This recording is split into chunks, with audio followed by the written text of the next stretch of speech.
Okay. Essential elements of foreign policy. So what does it mean by the essential elements and foreign policy? There are three basic terminologies that we are using here. What does it mean by the essential? Essential का क्या मतलब होता है? Elements का क्या मतलब होता है? And the most important thing in this terminology is foreign policy. What does it mean by the foreign policy? ये foreign policy क्या होती है? जी anyone? फिर मैं आप लोगों को इस वाले से ब्रीफ करूंगा. What does it mean by the foreign policy? इसको उर्दू में क्या कहते हैं?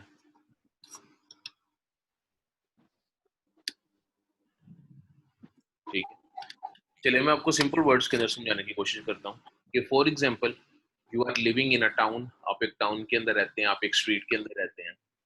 तो जब आपने घर लिया किसी भी टाउन में, किसी स्ट्रीट में, तो डेफिनेटली आपके राइट, लेफ्ट, फ्रंट, बैक काफी घर पर लोग रह रहे होंगे. तो आपने क्या किया कि कुछ दिन के बाद से नहीं यार अच्छा ये काइंडली जरा म्यूट कर लीजिए, शोर आ रहा है आपकी तरफ. भाई रहने दिया मामा दे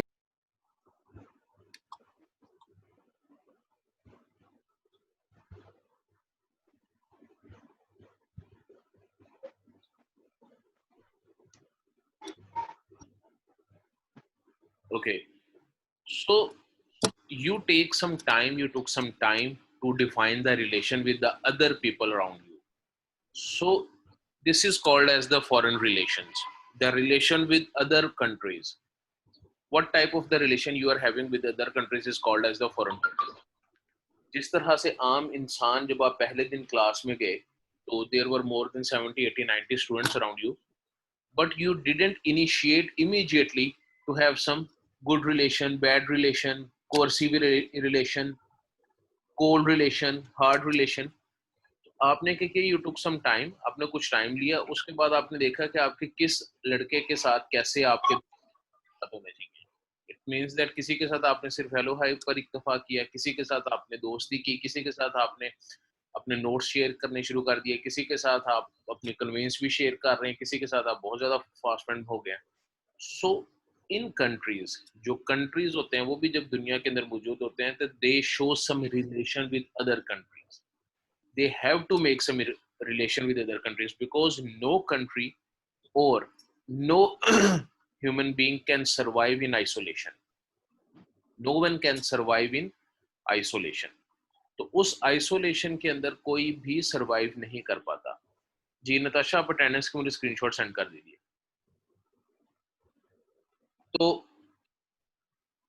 सरवाइव नहीं करता. he or she has to make the relation with the other countries. So that's why when we talk about the countries also do not exist in the isolation के अंदर countries भी survive नहीं करते, तो उनको relation बनाने पड़ते हैं, and those relation are called as the foreign relation, foreign policy. And the policy, what are the policy which force them to make the relation are called as the foreign policy. देखिए मैंने आपको अभी मिसाल दी है कि class के अंदर काफी ज्यादा स्टूडेंट्स थे, लेकिन कुछ स्टूडेंट के साथ आपकी बहुत गहरी दोस्ती होगी. वो क्या रीजन क्या है? वो रीजन क्या है कि कुछ के साथ आपकी बहुत अच्छी दोस्ती है, किसी के साथ आप सिर्फ सलाम दुआ पर इत्तेफाक करते हैं, किसी के साथ आप सलाम दुआ भी नहीं करते. So those basically the reasons, those reasons are called as the foreign policy. Under certain policy you are going to make the relation with the other people. Similarly countries, under specific reasons, specific circumstances, specific reasons they used to make the relation, and those circumstances, those reasons under which the countries are going to make the relation are called as the foreign policy. So when we talk about the sir एक बच्चा है, वो waiting room में है, उसकी problem आ रही है उसको, वो काइंडली उसकी रिसीव कर लें रिक्वेस्ट. मुझे नहीं अभी वेटिंग रूम में कोई रिक्वेस्ट आई. मेरा वेटिंग रूम अब मैसेज कर रहा है ग्रुप में अहमद में जी. नहीं, अली हुसैन शिराजी हैं जो भी आए हैं.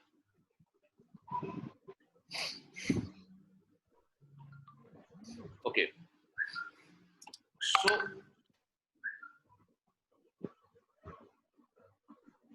now we are going to talk about those reasons, those elements वो कौन से ऐसे एलिमेंट होते हैं जो किसी भी कंट्री के दूसरे कंट्री के साथ रिलेशन को डिफाइन करते हैं?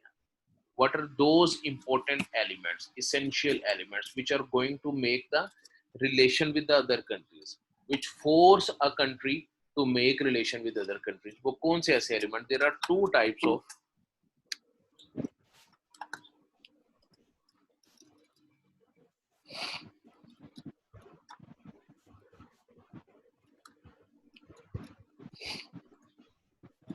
of foreign policy. There are two types of essential, दो तरह के essential elements हैं जो कि foreign policies को define करते हैं. The first one is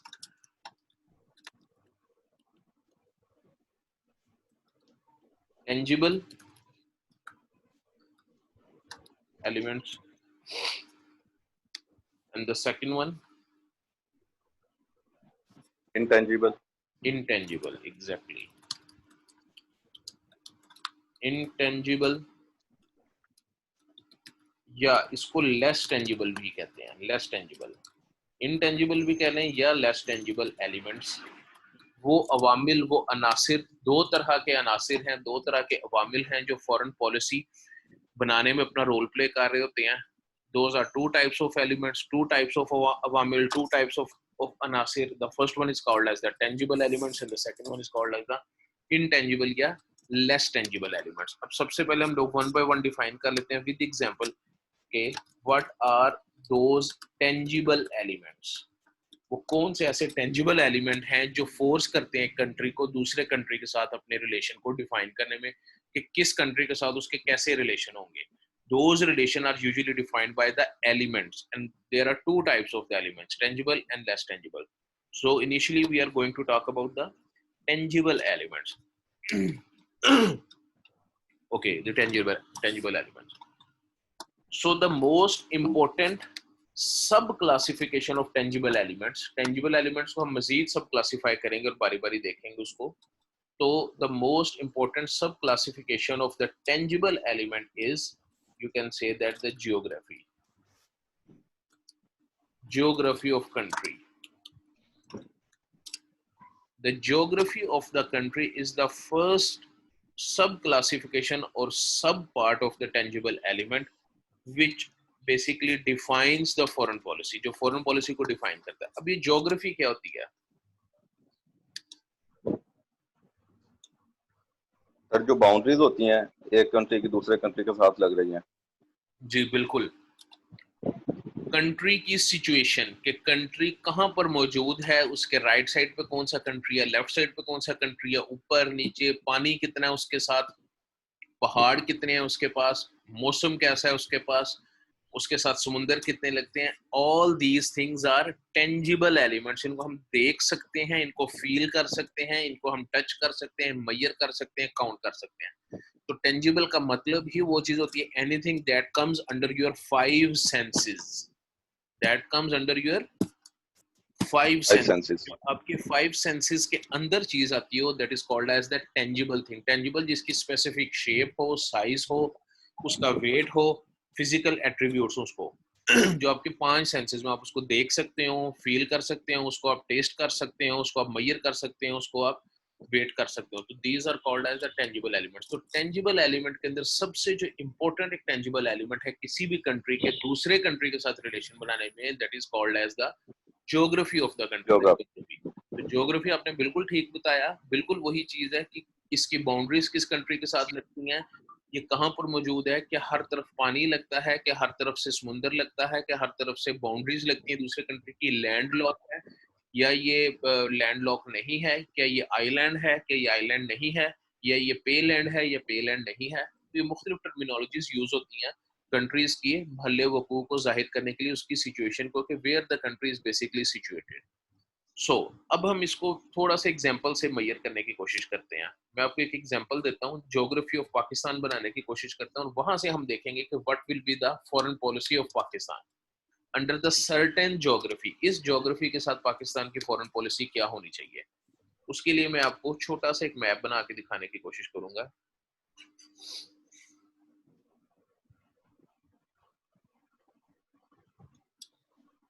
for example this is Pakistan.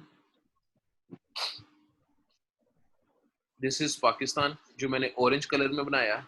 Now I am going to draw China. Pakistan के नॉर्थ के अंदर मौजूद है. The boundary of China is attach with the Pakistan. This is China, मैंने आपके सामने बनाया. And then with different boundary I am going to draw the Russia.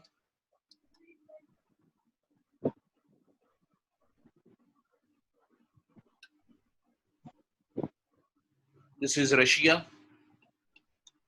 Then with other line I'm going to draw the Afghanistan. Afghanistan आपके east के अंदर, sorry waste के अंदर आपके साथ अफगानिस्तान अपनी बाउंड्री शेयर करता है. Then with the other line I'm going to draw this Iran. आपके ईस्ट साउथ ईस्ट के अंदर ईरान आपके साथ बाउंड्री शेयर करता है. देन आपकी सबसे जो लंबी बाउंड्री है वो है with India. Pakistan shares the longest boundary with the India, जो मैंने ये ब्लू कलर में आपको बना के दिखाया. And then we have a coastal line, और हमारी ये कोस्टल लाइन भी है. कोस्टल लाइन का मतलब है हमारे पास सी भी है. We have a sea which I am going to make with this colour. चलिए उसको मैं ब्लैक कलर से कर देता हूँ. This is the sea. ये सी है सारा जो अपना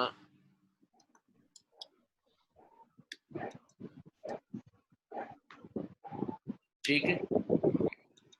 so this is the geography of Pakistan. ये पाकिस्तान की ज्योग्राफी है. पाकिस्तान के बिल्कुल नॉर्थ में जो कंट्री मैंने बनाया है, जो रेड कलर की लाइन में, दिस इज चाइना, इसको मैं सी लिख देता हूँ. फिर पाकिस्तान के नॉर्थ वेस्ट के अंदर जो कंट्री है, ऑल्दो रशिया की बाउंड्रीज डायरेक्ट पाकिस्तान के साथ नहीं लगती, because there is a small corridor between Russian territory and Pakistan territory which is called as the Wakhan border. There is a small 11 kilometre, just 11 kilometre of the area of Afghanistan. ये अफगानिस्तान का area, बड़ा छोटा सा area, 11 kilometre. तो अगर आप उस 11 kilometre को क्रॉस कर लीजिए तो then there comes the Russia. तो आप कह सकते हैं कि Russia is also your immediate neighbour. Apart from that 11 kilometre of a corridor, 11 kilometre का अफगानिस्तान का एक छोटा सा टुकड़ा आता है, एक छोटी सी पट्टी, एक राहदारी, एक छोटा सा कॉरिडोर टाइप में, एक लंबा सा एक रास्ता आता है which is called as the Wakhan corridor. और वो वाखान कॉरिडोर के आगे से रशिया स्टार्ट हो जाता है. Then we have Afghanistan. We share the second largest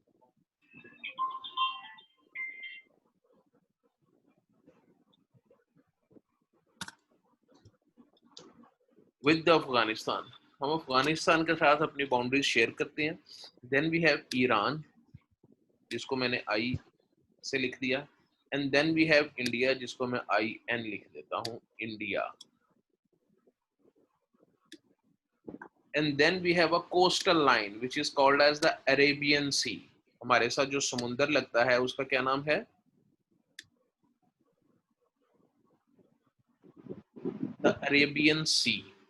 So this is the geography of the Pakistan. Now, अब इस geography को देखते हैं मुख्तलिफ नज़रिए से कि how this geography is the most important geography in the world. How Pakistan's geography is so important. सबसे पहले दुनिया में, do you know how many countries are atomic powers? Do you know how many countries have the atomic power? They have the ability to launch the atom bombs. कितने country हैं? गालिबन 8 country हैं. There are 8 countries in the world who has declared themselves as the atomic power, who has the atomic capability and the ability. वो दुनिया में 8 countries हैं. अब उन 8 countries में से the first one is the Russia, who is the atomic power. The second one is the China, who is the atomic power. The third one is the India, who is that atomic power, and itself Pakistan, fourth one, is the atomic power. So out of those 8 countries, there are 4 countries which are sharing their boundaries with the Pakistan. 4 atomic powers हैं, atomic power रखने वाले मुल्क हैं जो आपस में अपनी boundaries को शेयर करते हैं, पाकिस्तान के साथ अपनी बाउंड्रीज को शेयर करते हैं. पाकिस्तान अपनी बाउंड्री इंडिया के साथ भी लगा रहा है, चाइना के साथ भी लगती है, रशिया के साथ भी लगती है, और तो इन 4 कंट्रीज के पास एटॉमिक पावर है। बाकी दुनिया में तकरीबन 202 कंट्रीज हैं अबाउट। तो 202 कंट्रीज में से 8 कंट्रीज डिक्लेयर्ड एटॉमिक पावर्स हैं, उन 8 में से 4 आपस में बाउंड पाकिस्तान के साथ बाउंड्री शेयर कर रहे हैं। So this is the first factor that Pakistan is so important in this area, बल्कि इन दिस वर्ल्ड, कि Pakistan is sharing it's boundary with all 3 atomic powers, the China, the Russia, the India. Okay, then China, the second largest economy in the world and the second superpower. Second superpower after America, the China. And again, China is the rival country of America. China America का दुश्मन country, दुनिया का दूसरा super power, दुनिया का दूसरा powerful country, and that country is sharing it's boundary with the Pakistan. तो पाकिस्तान के साथ पाकिस्तान की अहमियत वैसे भी बहुत दुनिया में बन जाती है, because Pakistan is sharing the boundaries with the country which is in the second in the list, which is in the second in the hierarchy in world power. तो अगर कभी भी अमेरिका को चाइना के खिलाफ कुछ करने की जरूरत पड़ी, so then the America will approach 2 countries. The first one is the India and the second one is the Pakistan, because both 2 countries are, so Pakistan is so important for the America also, if America is going to cater the China in the future. China or again the China is also taking Pakistan so seriously that China has launched the CPEC program, a program which is basically a key to success of China. This is a basic key to the success of China. दुनिया के अंदर जो China का एक ख्वाब है दुनिया में सुपर पावर बनने का और दुनिया की लार्जेस्ट इकोनॉमी बनने का, लार्जेस्ट पावरफुल कंट्री बनने का, which will only come true when the CPEC will come true. So CPEC is basically the guarantee of China to be the world's largest superpower.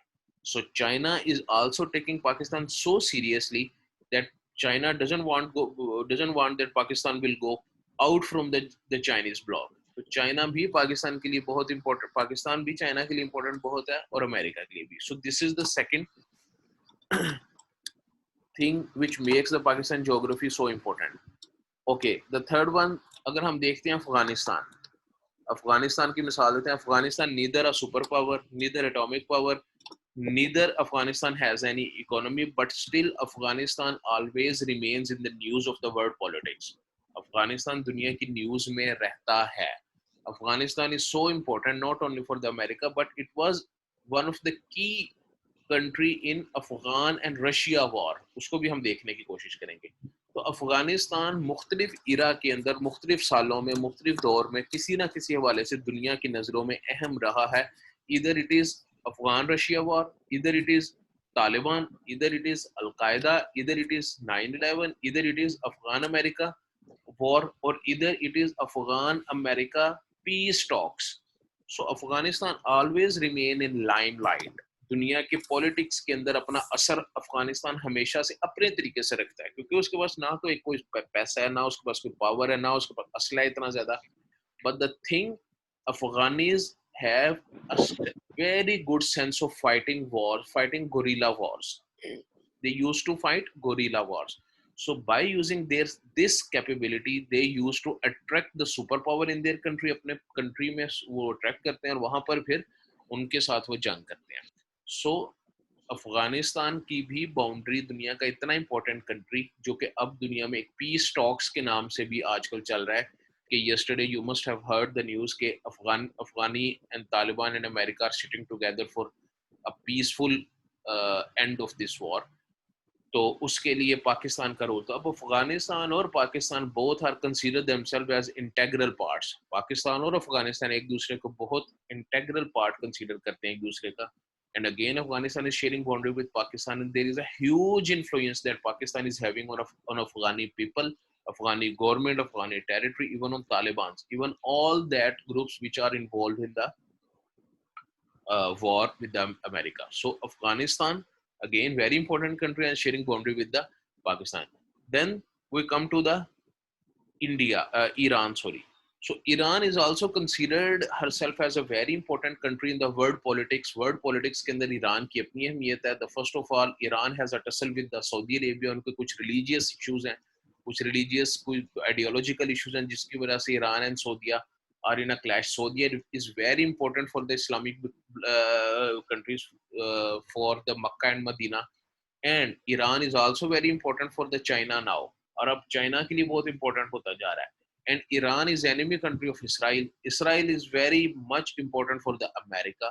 So this all happens. This all is happening in the world politics, and Pakistan is also sharing boundary with the Iran. Iran के साथ, Iran जो दुश्मन मुल्क है Israel का, Israel जो सबसे बड़ा दोस्त है अमेरिका का, अमेरिका जो सबसे बड़ा दोस्त है सऊदीया का, सऊदीया जो सबसे बड़ा दुश्मन है ईरान का, ईरान दोस्त है पाकिस्तान का, और इंडिया भी दोस्त है ईरान का. So this is the thing. तो ये जो ईरान की अहमियत है दुनिया में, ये भी बहुत ज्यादा है इन द वर्ल्ड पॉलिटिक्स, और अभी रिसेंटली भी काफी ज्यादा इसकी अहमियत उजागर हो रही है when China approaches Iran through Pakistan. के चाइना ने ईरान को भी अपने मंसूबों में शामिल करने की कोशिश की है. It means if Iran shares hand with the China, it means that America must be very disturbed with this activity. America बहुत डिस्टर्ब होगा कि China may use Iran against America. Then India, the world's second largest population, the world's seventh largest economy, and the world's important country. Important country for some aspects, not for every aspect, but for some aspect. बहरहाल India भी एक अहम country है दुनिया के अंदर, लेकिन इतना अहम नहीं है जितना वर्ल्ड पॉलिटिक्स के अंदर पाकिस्तान, चाइना, रशिया, ईरान और अफगानिस्तान होते हैं. And then we have Arabian sea. The sea is very important for any country. किसी भी मुल्क के लिए सी बहुत ज्यादा इंपॉर्टेंट होता है. Without sea no country can make any trade. आपको पता है दुनिया में ट्रेडिंग के लिए, ट्रेड के लिए जो सबसे अहम तरीका है वो क्या है जी? सी. और ट्रेड होती क्या है? देखिए दुनिया, अभी हम चाइना की बात कर रहे थे कि China is the second largest economy, दुनिया की दूसरे नंबर की सबसे बड़ी इकोनॉमी है. ये दुनिया की दूसरे नंबर की सबसे बड़ी इकोनॉमी बना कैसे? How China became the second largest economy in just few years, just by exporting the things. दुनिया के अंदर अपनी चीजें बेचने से. दुनिया में चीजें बेचने का क्या कॉन्सेप्ट है? देखें फॉर एग्जाम्पल, मेरी क्लास में 80 लोग हैं, 80 स्टूडेंट्स हैं, और मैं 80 स्टूडेंट्स के लिए मार्कर बनाता हूँ. मेरे पास एक फैक्ट्री है जो मैं अपनी क्लास के स्टूडेंट्स के लिए बनाता हूँ, लेकिन अब मेरे पास यूनिट तो लगा हुआ है, फैक्ट्री तो लगी, तो 80 की बजाय मैं 100 मार्कर बना लूंगा. अब 80 मार्कर तो मैं 2-2 रुपए के सेल कर दूंगा अपनी क्लास के अंदर, लेकिन जो 20 एक्स्ट्रा सरप्लस मार्कर्स हैं जो मैंने एक्स्ट्रा बना लिए हैं, उसकी मेरी क्लास को जरूरत नहीं है. फिर मैं देखूंगा कि मेरी क्लास से बाहर किसको जरूरत है उन मार्कर्स की, उन पेंसिल्स की, तो मैं जाऊंगा और जाके उनको वो महंगे दामों बेच दूंगा, और जो मैं अर्निंग करूंगा that will be called as the export money. मैंने एक्सपोर्ट की कोई चीज और उससे मुझे इनकम हासिल हुई. और इसीलिए दुनिया के अंदर, दुनिया में पैसा कमाने का सिर्फ एक ही तरीका है कि आप एक्सपोर्ट्स करें. हर वो कंट्री जो एक्सपोर्ट करता है, जिसकी एक्सपोर्ट्स ज्यादा से ज्यादा है, वो दुनिया में अमीर मुल्क है. और एक्सपोर्ट करने के लिए, आपको माल दुनिया में बेचने के लिए जो सबसे आसान तरीका और सबसे लेस कॉस्ट इफेक्टिव जो तरीका है वो है दी ट्रेडिंग थ्रू शिप्स. आप शिप्स के ऊपर अपना माल लोड करें, दुनिया में कहीं पर भी ले जाएं. अगर आप जहाजों के थ्रू माल बेचेंगे कॉस्टली पड़ेगा, क्योंकि जहाज छोटा होता है, थोड़ा सामान आएगा उसके ऊपर. बसों पे, ट्रकों पे, ट्रेनों पे, तो every mean of transportation has its own limitation except this shipping. तो शिपिंग दुनिया में वाहिद ऐसा तरीका है जो कॉस्ट इफेक्टिव है. तो दुनिया के एक लोग कहते हैं कि एक चीज बड़ी बात मशहूर है कि जिस कंट्री के साथ कोई सी पोर्ट लगती है वो उस कंट्री में गुर्बत नहीं आ सकती. तो Pakistan has a very beautiful sea ports. Pakistan has 4 sea ports, and the most important from all those 4 are now this Gwadar, just because of this CPAC. वो हमारा एक टॉपिक है, हम CPAC पढ़ेंगे इसके ऊपर. So this is the geography of the Pakistan, the sharing boundaries and having a coastal line. So all these things make Pakistan so important, not only for Pakistan but for the entire region and for the entire world. दुनिया में world politics के अंदर पाकिस्तान हमेशा से ही किसी ना किसी हवाले से डिस्कस किया जाता रहा है। तो these things usually make the foreign policy of Pakistan के दूसरे ममालिक के साथ रिलेशन कैसे होंगे, this is the geography usually defines. Okay, the second sub classification of the tangible element is the economy. What does it mean by the economy? The economy of any country, किसी भी country की economy. The economy of any country usually defines the foreign policy of that country. Economy का मतलब होता है पैसा, दौलत, खजाना. आपके पास कितना पैसा है, कितने आप अमीर मुल्क हैं, कितने गरीब मुल्क हैं. पाकिस्तान के पास अगर पैसा बहुत ज्यादा हो, सऊदी अरब जितना पैसा हो, सऊदी अरब से ज्यादा पैसा हो, तो पाकिस्तान के रिलेशन दूसरे कंट्रीज के साथ डिफरेंट होंगे. Pakistan doesn't need to make any relation with the other countries. Pakistan has so much amount, just like as the Saudi Arabia or other countries. तो जो अमीर countries हैं, तो this is the economy which forces Pakistan to have a relation with other countries, especially with the countries who has a largest economy or the rich economy, जिनकी economy बड़ी है, उनके साथ हमें force करता है कि हमारे relation हो, हमारे पास पैसा बहुत ज्यादा हो, तो we have doesn't need to make any relation with the China, just like as Qatar की आपको मिसाल दे, तो Qatar is very small country in the Gulf countries, मशरिक वस्ता के अंदर बहुत स्मॉल कंट्री है.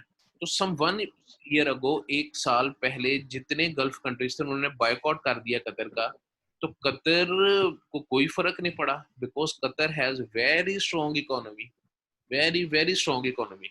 सो Qatar didn't feel anything after that boycott. तो वो सऊदी अरब ने, दुबई ने और ये सब इराक और कुवैत और शाम, उर्दन वगैरह, इन सब ने उससे बायकॉट कर दिया. कतर डिडंट बॉदर एनीथिंग, उसने किसी चीज को फील नहीं किया.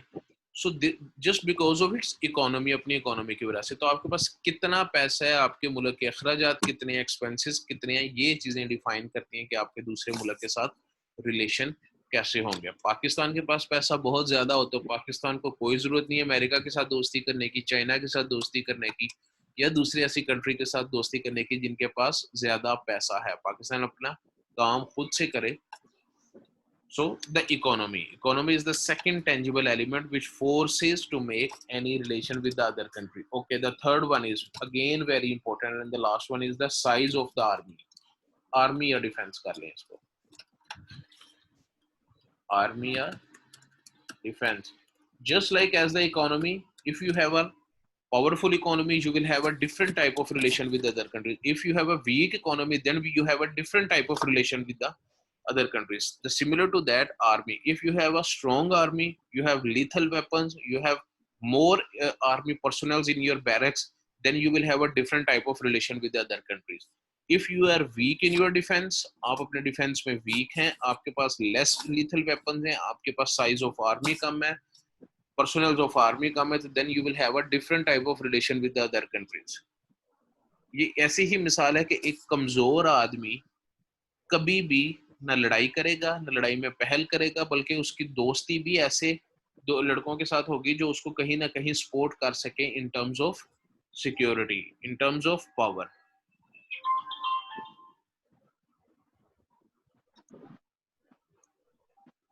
Just a second.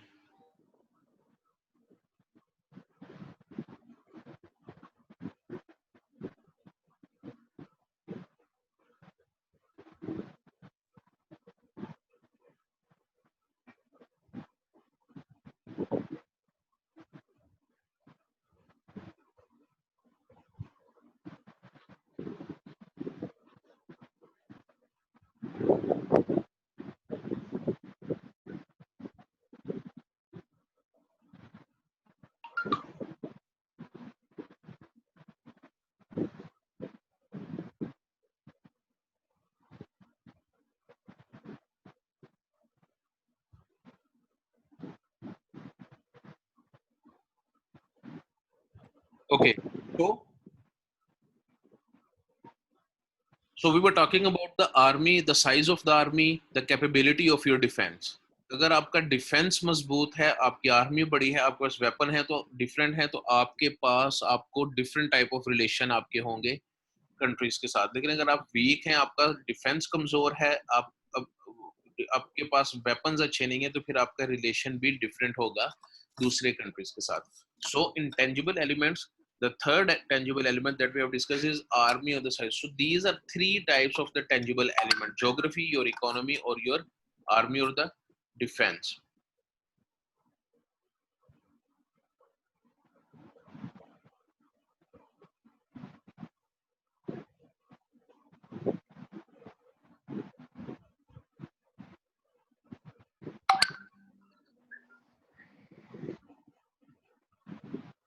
Okay, now come to the less tangible या intangible elements.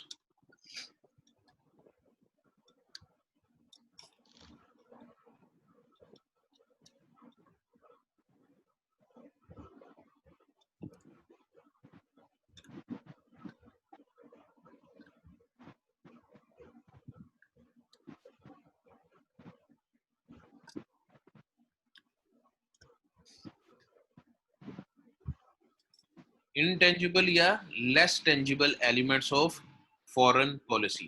अब ये intangible या less tangible क्या होते हैं? जिस तरह हमने पहले डिफाइन किया tangible को कि anything which comes under your five senses, जिसको आप देख सकते हैं, ज्योग्राफी को आप मेजर कर सकते हैं, देख सकते हैं, बकायदा उसके टेरेंस देख सकते हैं, हर चीज, इकोनॉमी को आप मेजर कर सकते हैं, देख सकते हैं, आर्मी को आप मेजर कर सकते हैं, देख सकते हैं, उसका एक स्पेसिफिक साइज होता है, वेट होता है.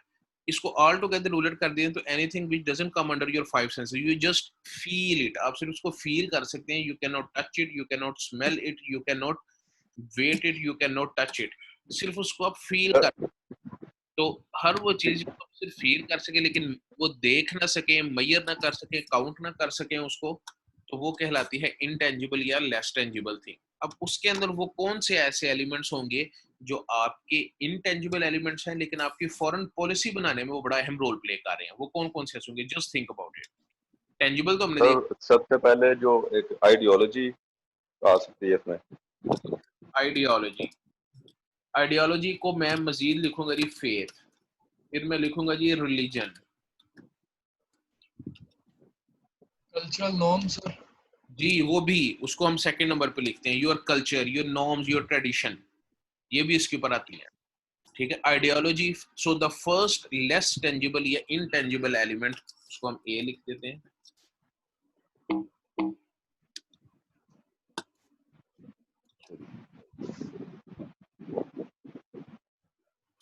आइडियोलॉजी या इसको आप फेथ या आप इसको रिलीजन. देखें, Pakistan is a Muslim country.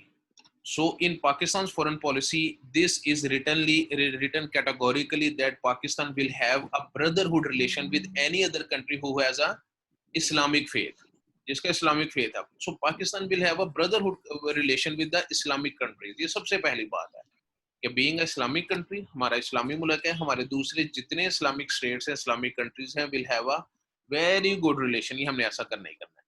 उसके बाद फिर दूसरे नंबर पे हम आ जाते हैं कि हम लोगों के रिलेशन उस कंट्री के साथ अच्छे होंगे जो मे भी क्रिश्चियन हो, जो मे भी क्रिश्चियनिटी, क्योंकि हमारे फेथ के अंदर, आइडियोलॉजी के अंदर क्रिश्चियनिटी को भी एक्सेप्टेबल है. They are acceptable for the Muslims, they are acceptable for certain reasons and under certain limitations.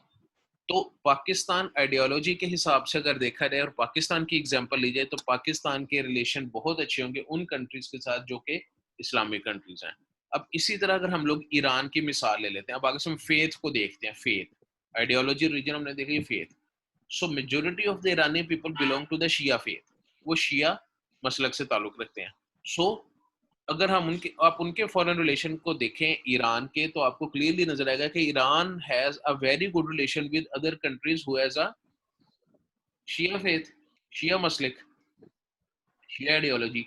और ईरान की और सऊदी अरब की भी आपस में यही थोड़ी बहुत आइडियोलॉजी है, क्लैश ऑफ आइडियोलॉजी है, थोड़ा सा क्लैश ऑफ पावर है.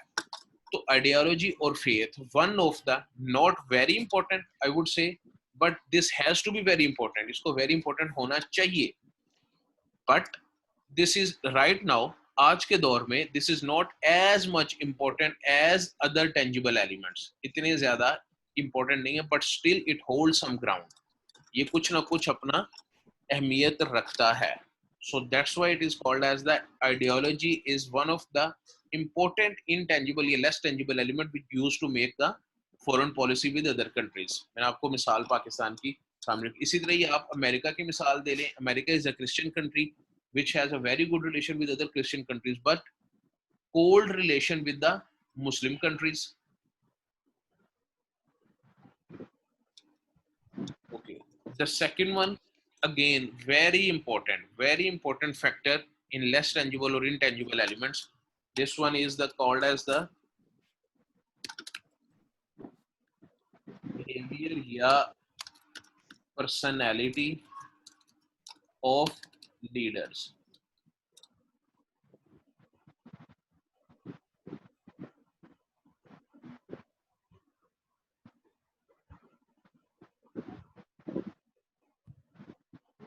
The behavior or personality of leaders. क्या मतलब है इसका? What does it mean by the personality of the leaders and how the personality of the leaders influence the foreign policy? किस तरह से foreign policy सर चूंकि आपकी जो कंट्री होती है उसके जितने भी सोर्सेज होते हैं वो सारे जो लीडर्स होते हैं उसके कंट्रोल में होते हैं, तो इसलिए उसकी जो पर्सनैलिटी है या उसका जो उनको यूज करने का वे है वो मैटर करता है, जिसकी वजह से ये बहुत ज्यादा इंपॉर्टेंट होती है. और ये डायरेक्टली नहीं होता लेकिन इंटेंजिबल या वो कह सकते हैं उसको, वही होता है. यू आर आप बिल्कुल ठीक कह रहे हो कि जो आपकी लीडर्स हैं जो आपके कंट्री को रन कर रहे हैं, जो स्टेक होल्डर्स हैं आपकी कंट्री के, जो इम्पोर्टेंट पीपल हैं आपकी कंट्री के, जो आपकी कंट्री के जिसको आप कहते हैं एग्जीक्यूटिव है, यानी आपके प्राइम मिनिस्टर्स, आपके प्रेसिडेंट्स जिनके पास अथॉरिटीज मौजूद हैं, उनकी पर्सनैलिटी क्या है, उनकी मेंटेलिटी क्या है. फॉर एग्जाम्पल मैं आपको मिसाल देता हूँ, हमारे सामने की बड़ी सिंपल सी मिसाल है. The prime minister is the premier of Pakistan. The ultimate authority in Pakistan is the Prime Minister Imran Khan. Imran Khan has a different set of behavior, different set of personality. So when Imran Khan came into the power, he had a different type of relation with other countries as compared to the Nawaz Sharif. Nawaz Sharif had a different personality. उसका अपना था, एक personality थी. उसके relation with America, relation with powerful countries are different. But altogether, when Imran Khan came into the power, he came with a different set of ideology, with different set of personality के साथ आया. उसकी दफा relation different है America के साथ भी, China के साथ भी, इंडिया के साथ भी, रशिया के साथ भी, सऊदी अरब के साथ भी, मलेशिया के साथ भी, टर्की के साथ भी. ये देख सकते हैं सारी चीजें जितनी वर्ल्ड पॉलिटिक्स के अंदर हलचल हो रही है आजकल. तो वो आप this is just because of the mentality. अब तैयब उर्दुगान को देख, before Tayyip Erdogan Turkey was entirely different, but when Tayyip Erdogan came into the power, the Turkey experience a different type of a nation.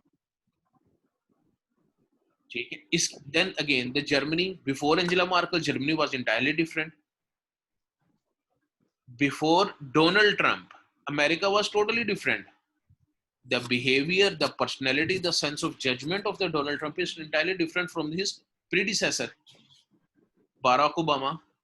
अब जिस दिन Donald Trump आया उसी दिन उसने सबसे पहले बयान दिया, the first of all will think about the Americans, will never ever support anyone outside the America, will just think about the Americans.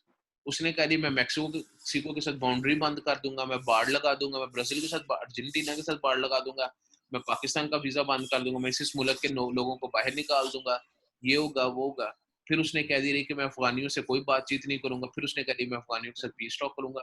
So the personality of the leader totally depicts in its foreign policy. Foreign policy में वो नजर आती है.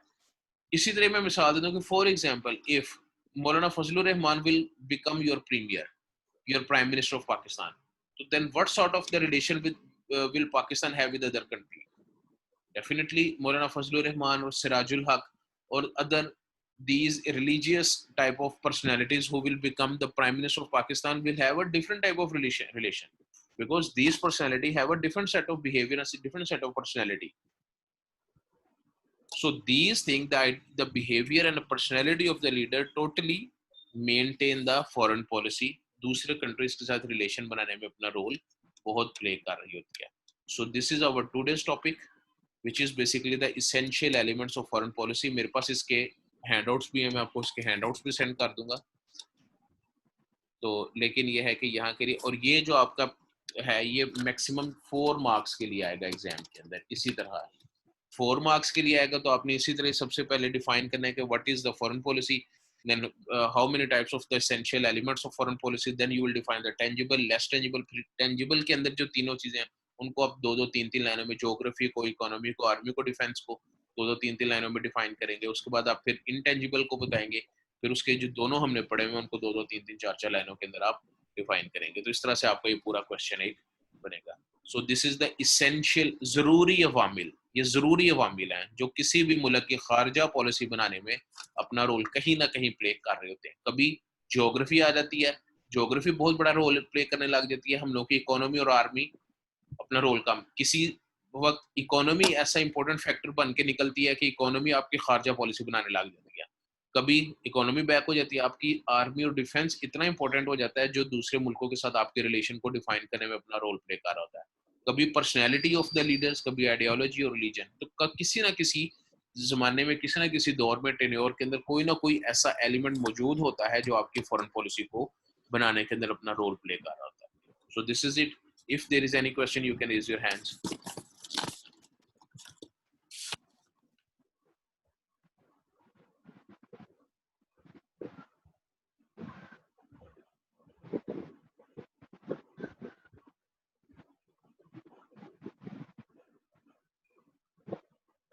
जी साल है इतना।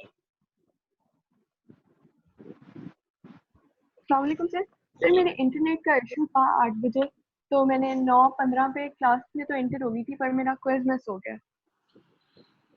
Okay, so this is another thing which we'll discuss. हम इसको डिस्कस करेंगे नेक्स्ट क्लास के अंदर। उससे पहले मैं डिस्कस करने की कोशिश करूंगा, लेकिन ये है कि आप LMS के ऊपर मौजूद हैं, जी सर, LMS पे एनरोल हूँ शुरू से। एनरोल्ड हैं आप, and then also you are in WhatsApp group. Yes sir. चलें ठीक है, चलिए इसको डिस्कस कर लेते हैं। इसको डिस्कस करते हैं। मैं शुक्रिया सर। कि कितने स्टूडेंट्स ने अटेम्प्ट किया, कितने स्टूडेंट्स रह गए हैं, फिर उनसे मैं फर्दर डिस्कस करूंगा कि क्या रिजल्ट थी। Okay sir. ठीक, चलें, सी यू इंशाल्लाह। ओके सर, थैंक ओके जी, अल्लाह हाफिज।